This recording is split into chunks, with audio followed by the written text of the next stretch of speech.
As long as I shall live, I will testify to love. I'll be a witness in the sun.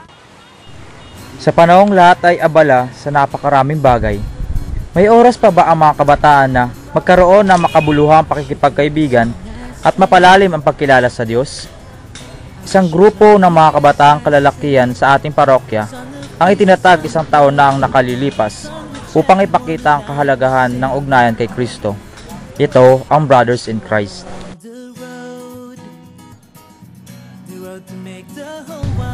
Ang Brothers in Christ ay isang kapatiran na may layuning gawin mas makabuluhan ang buhay sa pamamagitan ng pagsasabuhay ng pinakamahalagang utos ni Kristo, ang pag-ibig. Ang Brothers in Christ po ay isang pagsasabuhay at paglalakbay kay Kristo kasama ang kapwa kabataan na nagsisikap mapabuti ang kanilang buhay. Sumisikap po namin lahat na ang aming gagawin at iisipin ay naaayon sa pagmamahal. Hindi naman po kami lahat ay mababait. Mailan po ang hindi maganda ugnayan sa pamilya. May iba ding nalulong sa droga. May ibang nakilalang sutil.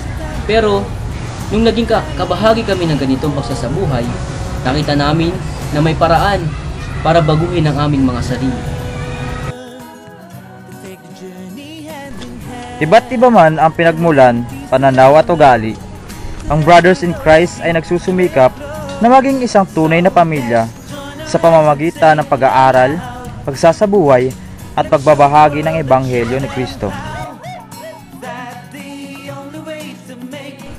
Tungkulin ng bawat binyagang Kristiyano ang ipahayag ang salita ng Diyos.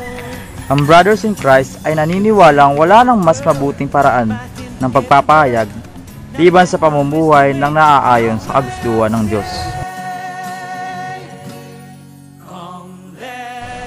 Lahat po kami nagsisikap na isabuhay ang pagmamahal. Kasi ito po yung pinakalayunin namin, na layunin din nating lahat bilang Kristiyano. Yung pagmamahal, kahit na sa maliliit na bagay araw-araw, kahit sa pinakasimpleng paraan, may papakita din natin ang pagmamahal.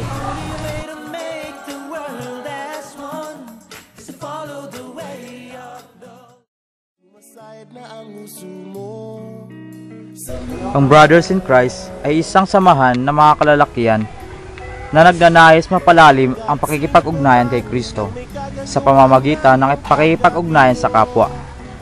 Walang pinipili ang samahan na maging kasapi. Kailangan lamang na siya ay handang sumailalim sa pag-aaral at pakikibahagi sa buhay paglilingkod ng samahan. Ang bawat kasapi ay pantay-pantay. Bahagi ng mga gawain ng Brothers in Christ ay ang regular na pag-aaral ng katekismo, Bible sharing, door-to-door evangelization, sports at recreation, pananalangin, at ang pakikipagbahagi sa buhay parokya.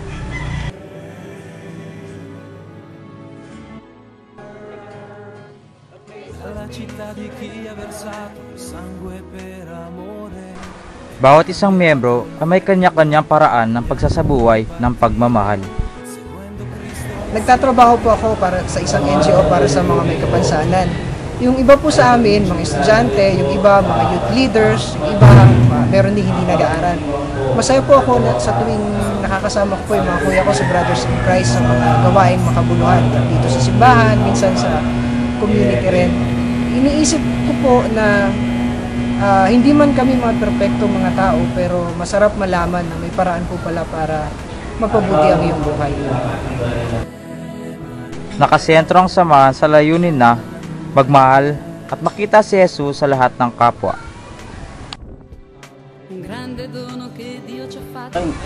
Pwede naman tayong maging masaya kahit hindi tayo gumawa ng masama. Pwede rin natin gamitin yung mga talent natin. Eto, yung pagtugtog, tsaka yung pagkanta.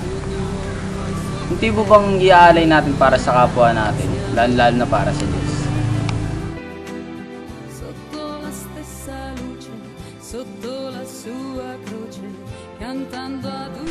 Bilang isang pamparokyang samahan, nakatuon ang Brothers in Christ sa pagpapalaganap ng mabuting balita. Sila ay nasa ilalim ng pamamatnubay ng Kura Paroko. Sa pamamagitan ng pagsasabuhay ng pagmamahal sa pinakasimpleng ngunit konkretong paraan, ay papakita natin na kaya nating mamuhay ng naaayon sa kalooban ng Diyos. Hindi na natin kailangan pang mangarap na tanghaling bayani, kilalanin sa telebisyon o bigyang parangal para lang masabing naging mabuti tayong Kristiyano.